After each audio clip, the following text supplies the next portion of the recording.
What's going on, guys? Welcome back to my channel. Here we are again with another video. I got the CRX here. Well, unfortunately today the video is not going to be about the CRX. So a while back, I guess my brother got on Facebook and somebody asked where they could get their engine bay shaved, and my brother posted my video on there just kind of, I guess, to help them out, so maybe they could go ahead and tackle it on their own. Well, what ended up happening, this guy I went to school with back in the day ended up reaching out to me and asking if I could shave his engine bay. So you know me, I like to help people out, so I agreed to it. So that's what this video is going to be about, you know, showing you guys little tricks I used when I did the CRX engine bay. So I guess he's got a 2000, you know, it's got to be a 2000 or 99 Civic Si. He actually just bought the shell, no engine in it, and he asked me to shave this for him. So today in this video, what I'm gonna do is I'm gonna try to show you guys how I got this little plate done. So I filmed a few clips of me doing that front piece. So I did show these tricks when I did the video shave the CRX bay. But you know, that is a long video and nobody really wants to engage into long videos. I mean, it takes a certain person to really engage into it. So that's why I thought I would do a little small video of me doing this little piece. That way it kind of makes it a lot shorter, and you know, a lot more people will engage and learn a little bit more off of it. So the way I do it is get a piece of handy dandy clear, you know, plastic. The stiffer the better. You know, it's hard to find the real see-through one, because I went to Walmart and got this one. You see, I already traced the shape on that one, but you see it's not as transparent as this one is. So the more transparent it is, the better it is, because you can actually see the body lines a lot better. I don't know if the camera's really catching that, but yeah, if it's more transparent, you could definitely see through the piece again. Let me get a brand new piece. This one's dirty. Yeah, so you see a brand new piece is way more transparent. So then what I do is just grab a little piece of tape. You grab some tape and you know, you secure it on here. That way it won't shift while you're tracing it.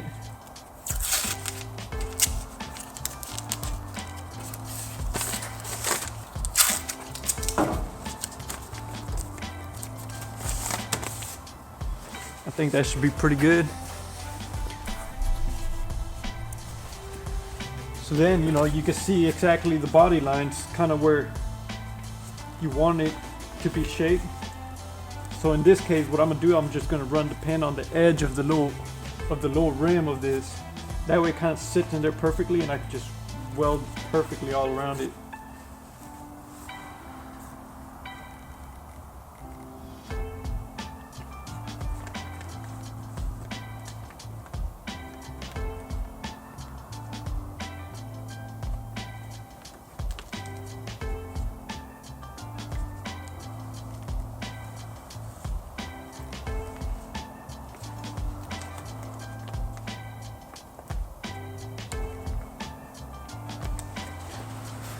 And there's that.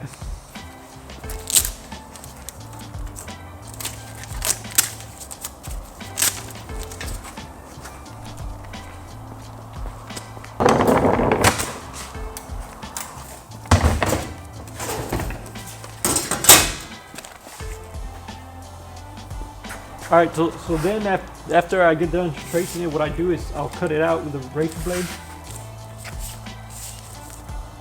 It makes it a lot easier to go around than a scissor.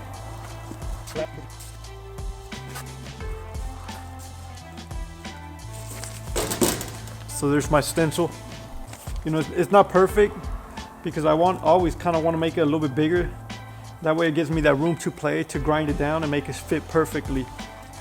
But yeah, you want to have that flexibility when it's a little bit bigger. That way you can always grind it down. So let me trace this on this sheet of metal, and I'll get it cut out.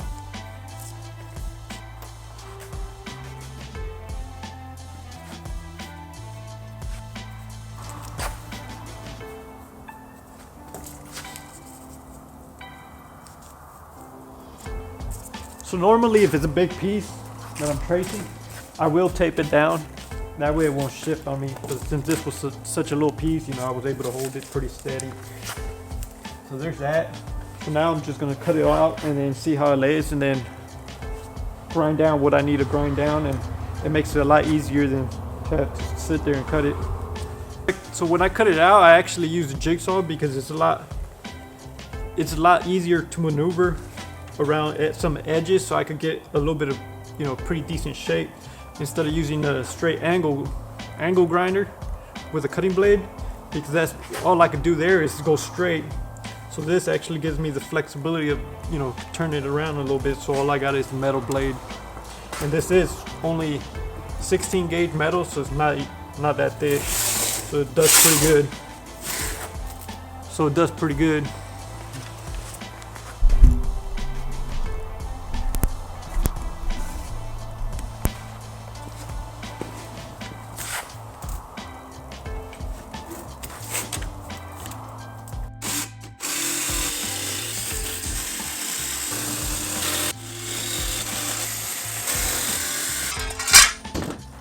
All right, so there's my piece. Now I'm just gonna grind it out closer to the lines and then see if it fits.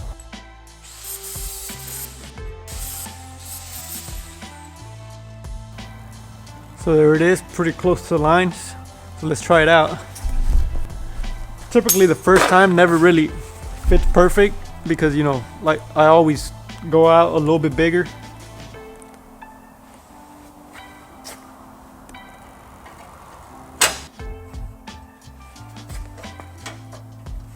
The camera's probably not gonna be able to catch this, but in here it's pretty good. I probably just need to grind it down a little bit more, and then down here. So what I'll do now is just grab the marker and kind of draw lines around where I need to grind a little bit more.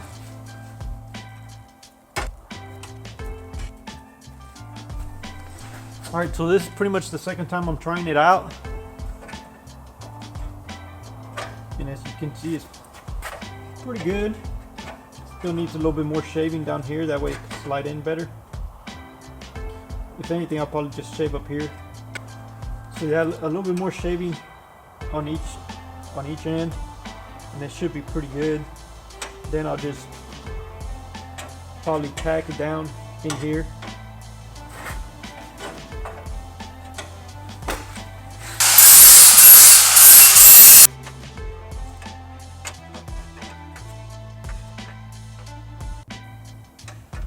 All right, so that looks like it should be pretty good. So now I'm just gonna weld it up and then show you guys the results. I won't film the welding, that way I won't mess up the sensor in my camera. So I'll stop it here and I'll show you guys when I'm done. All right guys, so there it is, nice and welded.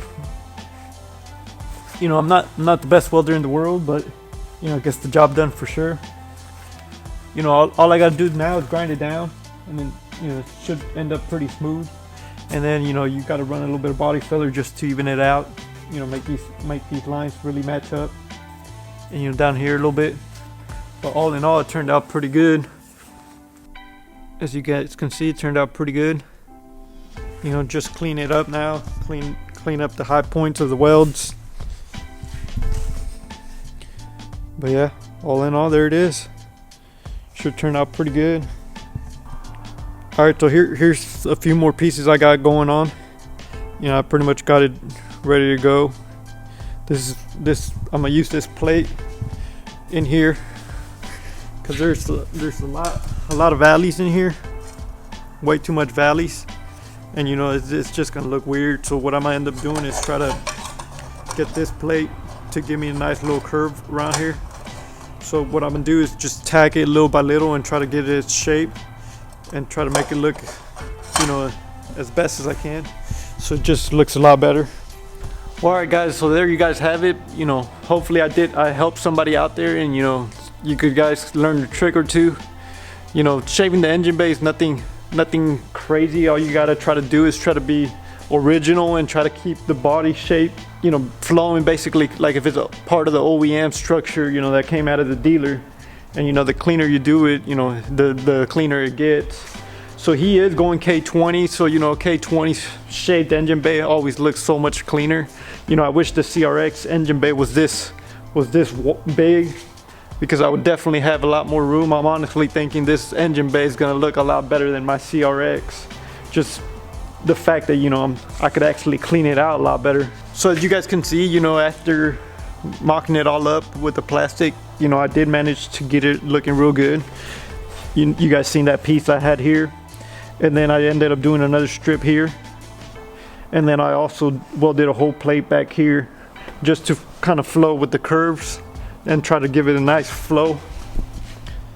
So all in all, it's gonna look real clean. So all I gotta do now is pretty much do the same thing to try to, I'm gonna try to get rid of this little divot in here just so it looks a lot cleaner and it flows a lot nicer. And then I'm gonna box that up just to make it flow a lot cleaner back there, just to make the edges a lot cleaner. But all in all, it's looking real good. And like I said, I hope I'm inspiring you guys, you know, to get out there and take care of your cars. You know, it's one of those things, you know, it is money wasted if you mess up, but at the end of the day, if you mess up, you're not worried about, you know, being mad at somebody if you know, they messed your car up. The satisfaction of you actually accomplishing your car is, you know, is so much better, you know, and it's worth it at the long run. And, you know, if you don't fail, you're never gonna learn. So go ahead and tackle your projects out. If you can't get it the first time, you know, try it again, you know, it'll eventually come through. But yeah, guys, that's what it's all about, you know, go out there and tackle your projects. So I'm gonna end the video here. You know, I appreciate everybody watching and engaging into my videos. Don't forget to like, subscribe, and stay tuned for more. Talk to you guys later. Peace.